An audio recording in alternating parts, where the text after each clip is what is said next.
Why, dark chosen ones, instantly feel fake energy, even from loved ones? There's a haunting silence that lives in the hearts of those who are born different, not just spiritually awakened, but spiritually forged in darkness. When I speak of dark chosen ones, I don't mean evil or negative or destructive. I mean those of us who were chosen to walk through hell, not around it, not above it, not with a map, but straight through it. The ones who were never coddled by the universe, but instead were thrown into chaos early, left to make sense of things that didn't make any sense. You know who you are, you feel it in your bones, you've always felt it. And one of the most unexplainable, piercing experiences you've always had is this: you can feel fake energy immediately, instantly. It doesn't matter if it's coming from a stranger, a co-worker, or even someone you love deeply. Your body reacts like it's poison. Why is that? Click subscribe to this channel to get more profound spiritual lesson. Let me take you into the depths, not just of psychology or neuroscience, but into the soul's architecture. When you are chosen to walk a path filled with shadows, you begin to live in a heightened state of awareness, not necessarily fear, but a kind of spiritual hyper-vigilance. You start to read people in ways they don't even know they're being read. You pick up the micro-expressions, the subtle hesitations in their voice, the energy behind their words, not just the words themselves. And when someone you love approaches you with fake energy, it's not just uncomfortable, it's violating. It's like someone offering you food with poison in it, wrapped in silk. But here's the twist: most people don't even know they're being fake. That's the painful part. They're not waking up saying, "I'm going to be fake to him today." No, they're just not aligned. They're not in truth. They've learned over time to perform politeness, affection, even love. And you see through the performance, because your soul doesn't operate on scripts. It operates on frequency. Have you ever been in a room where everyone is smiling, everyone is laughing, and you feel like you're drowning? That's not you being negative. That's not you being antisocial. That's your soul screaming, "This is not real." And you feel guilty for it, don't you? Because you don't want to call out your mother or your best friend or your partner. You don't want to be the one who ruins the moment, but you also can't fake it. You literally can't. Every time you try to fake it back, your energy crashes, your body becomes heavy, your mind becomes foggy, you feel sick. That's how deep your sensitivity runs. Let me ask you something. How many times in your life have you stayed in a situation that felt wrong just because you didn't want to hurt someone's feelings? And how many times did that situation drain you to the point of spiritual collapse? You see, fake energy isn't just uncomfortable for a dark chosen one, it's dangerous, it's corrosive. Because we don't have the same barriers others do.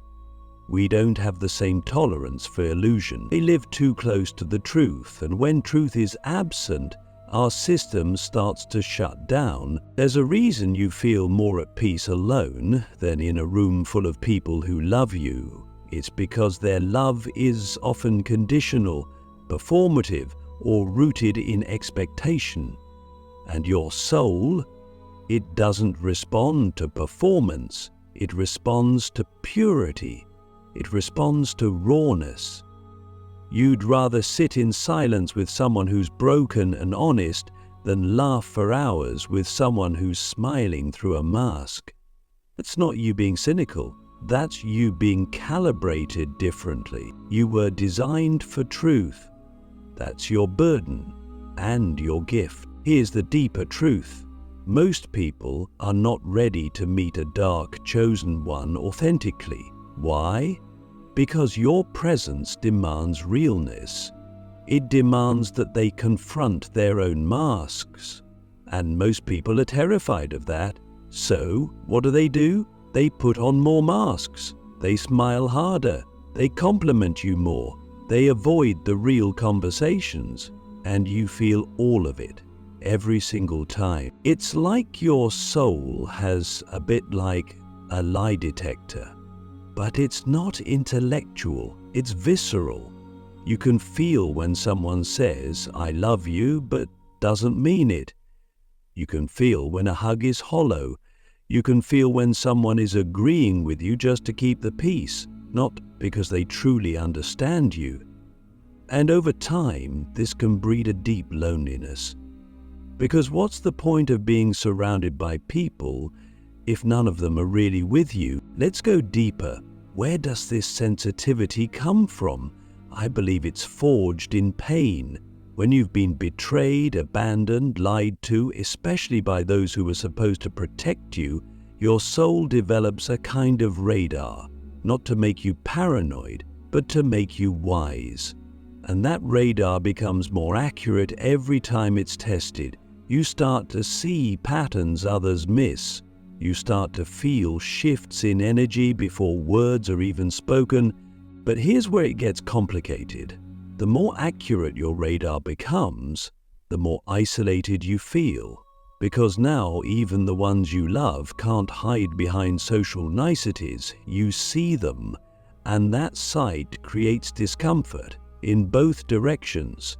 You see their wounds, their fears, their pretenses, and they feel exposed in your presence. So they retreat, they become awkward. They accuse you of being too intense or too sensitive, but really, they're just not used to being seen without filters. So what do? Do you shut it off? Do you pretend you don't feel what you feel? No. You learn to sit with it. You learn to honor your gift without needing to fix or change everyone around you. You learn to protect your energy without becoming bitter. You learn to love people where they are, without compromising what you know. And most importantly, you stop gaslighting yourself. You stop telling yourself, maybe I'm overreacting. You stop apologizing for the way your soul was built. You start trusting your body's signals, because that's how the universe speaks to you, through tension, through nausea, through emotional fatigue. Your soul is not lying to you. It's guiding you. It's saying, this is not safe. This is not true. This is not aligned. Can you imagine what your life would look like if you truly trusted that inner knowing? If you stopped trying to fit in with people who can't even feel themselves?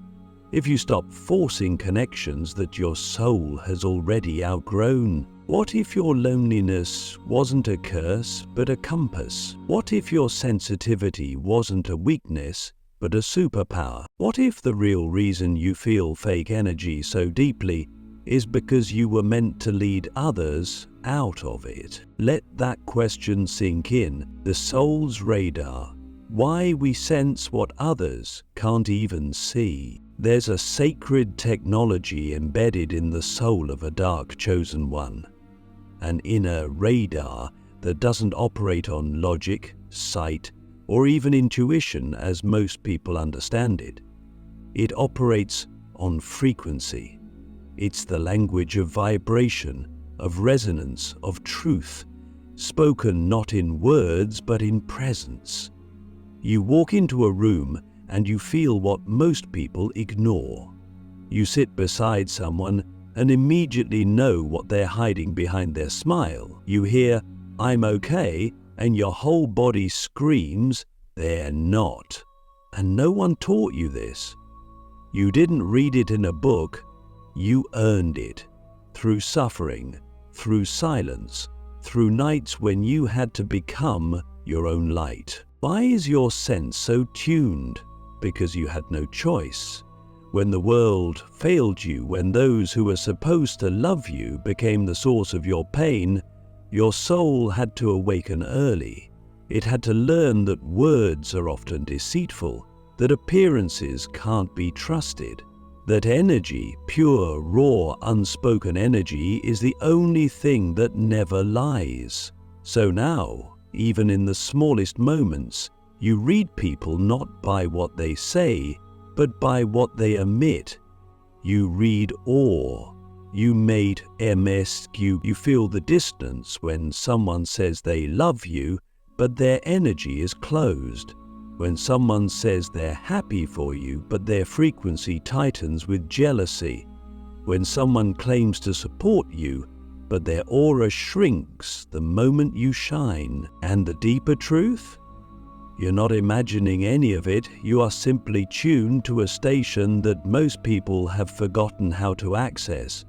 The station of raw authenticity. The station of soul truth. Now, this radar wouldn't be so painful if it only picked up on strangers. But it doesn't discriminate. It reveals everything, even the fake energy from people you love most. And that's where it cuts the deepest. Because you don't want to know, you want to believe them. You want to trust that their love is clean, that their support is real, that their presence is genuine. But your soul won't let you lie to yourself, not anymore.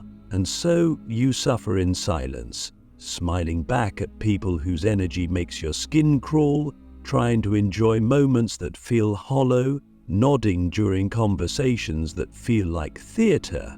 It makes you question your sanity, doesn't it?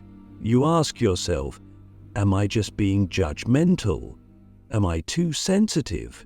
But deep down, you know the answer. You're not crazy, you're clear. You're not broken, you're tuned. And clarity is a lonely gift in a world addicted to masks. Let me tell you something you might have forgotten. Your ability to feel fake energy is not a burden. It's a compass. It's a map leading you away from what is hollow and toward what is holy. And yes, even loved ones can carry fake energy, not because they're evil, but because they're afraid.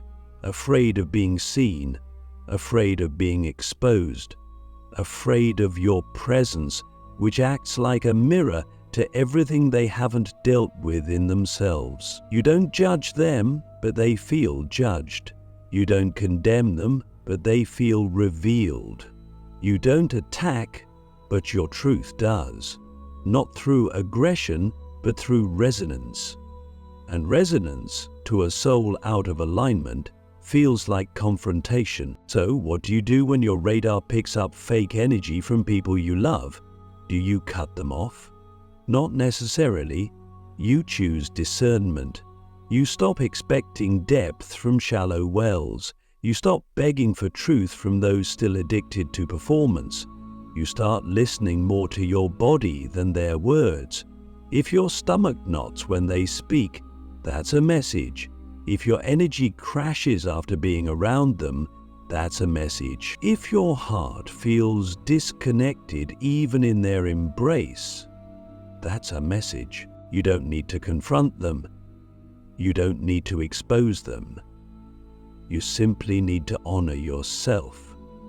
Step back. Observe. Create space for real energy to find you, because it will. When you stop forcing fake love to feel real, you make room for real love to arrive.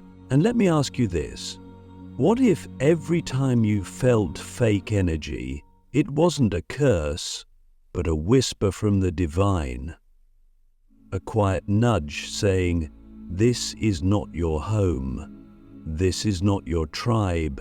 Keep walking." Would you still feel guilty, or would you feel guided? The unseen war, how energy becomes the battlefield of the spirit. When we talk about fake energy, we often think of it as merely emotional dishonesty.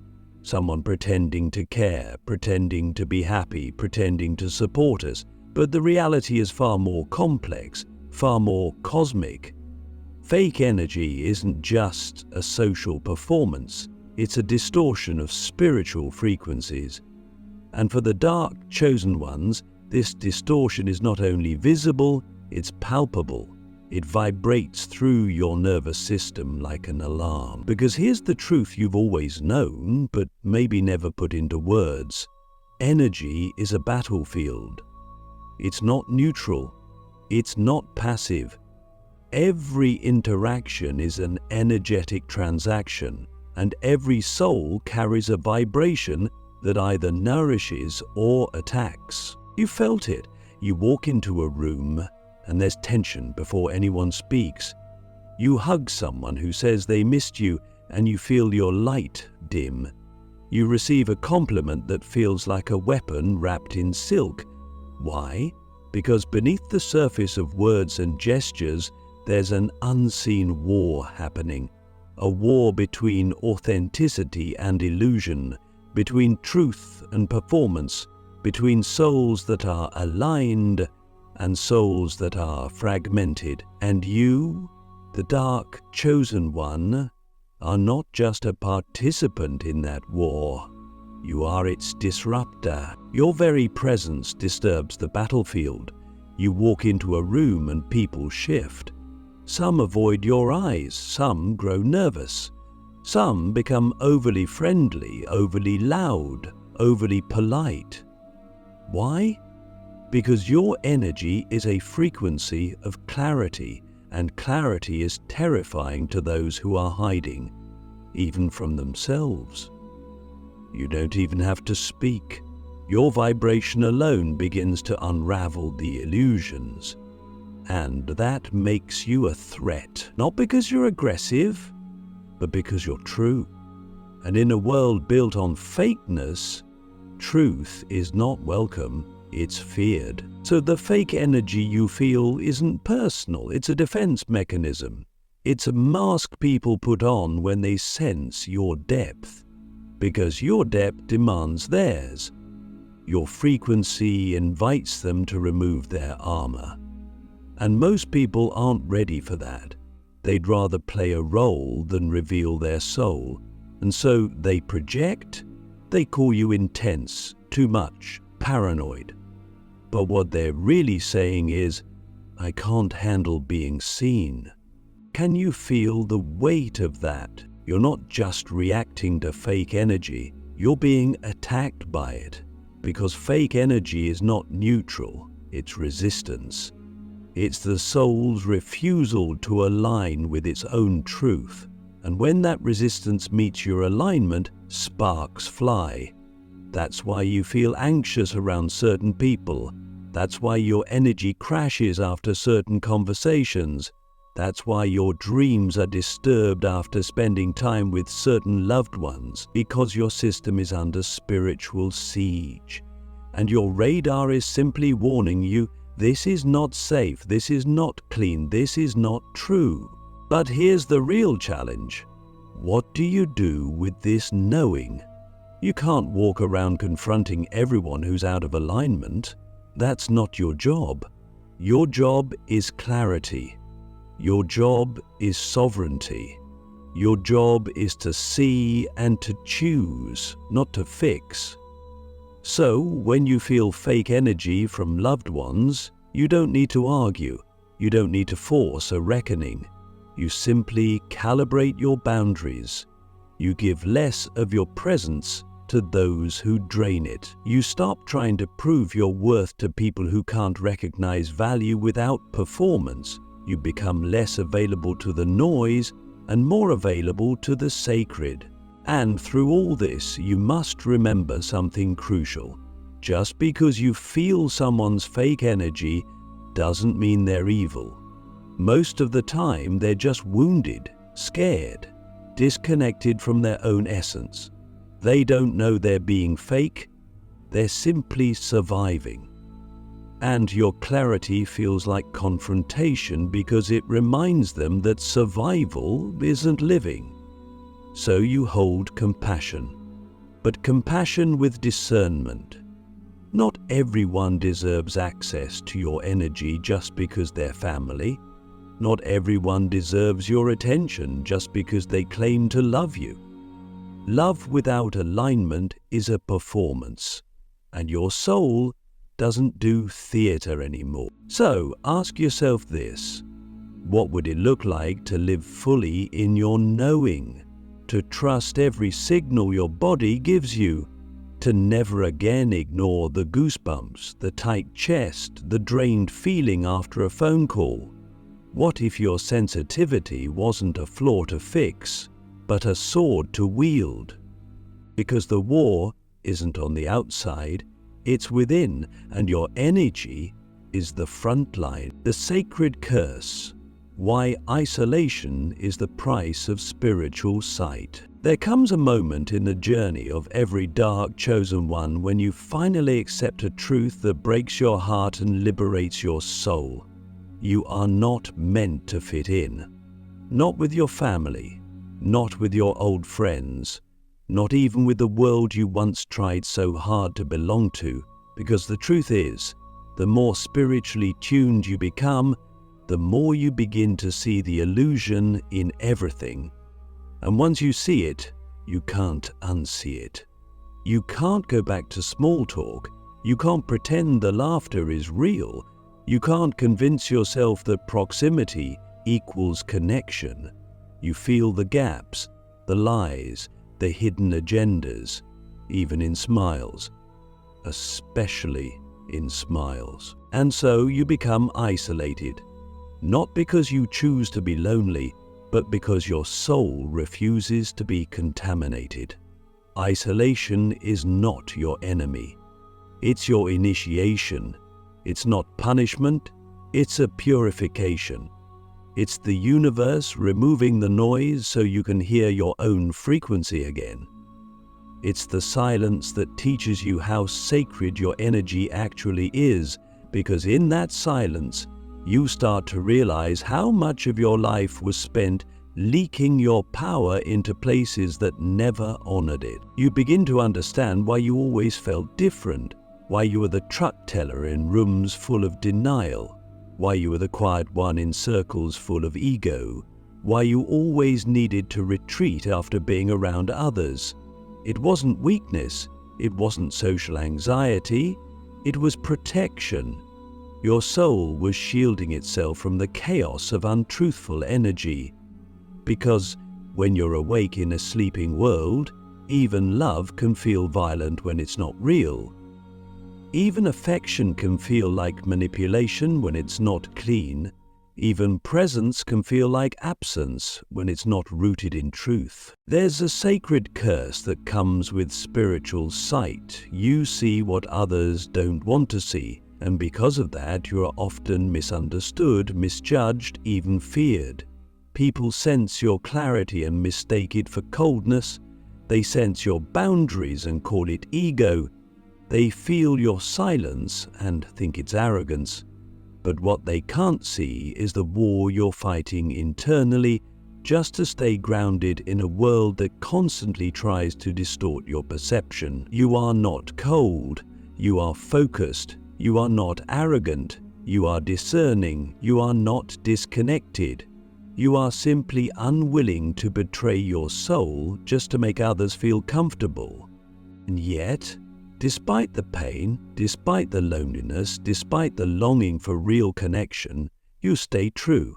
You don't water yourself down. You don't dim your light. You don't fake a smile just to be accepted. Because deep down, you know every time you betray your truth to maintain a connection, you lose a piece of yourself. And you've already lost too much. You've already silenced yourself enough. You've already tolerated too many rooms that didn't deserve your presence. So now you choose solitude over self-suffocation. You choose peace over performance. You choose truth over togetherness. And slowly, something shifts. You begin to attract others who speak your language. Souls who aren't afraid of depth. People who feel like home, not because they say the right things, but because their frequency is real. You start to realize that your isolation wasn't a dead end. It was a sacred clearing, a preparation, a detox. The universe was making space for them, for the ones who see you without needing to be convinced, for the ones who don't drain your light, but reflect it back to you. So here is the final truth.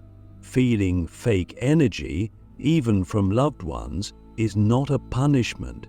It's a sacred signal, a divine alert that your soul is evolving faster than your surroundings. And yes, it's a lonely road, but it's also a powerful one, because in that loneliness, you are being reintroduced to your real self, the self that doesn't need approval, the self that knows, the self that chooses truth even when it costs everything, the self that chooses truth even when it costs everything. And maybe that's the real reason you were chosen, not to fit in this world, but to remind it what real energy feels like,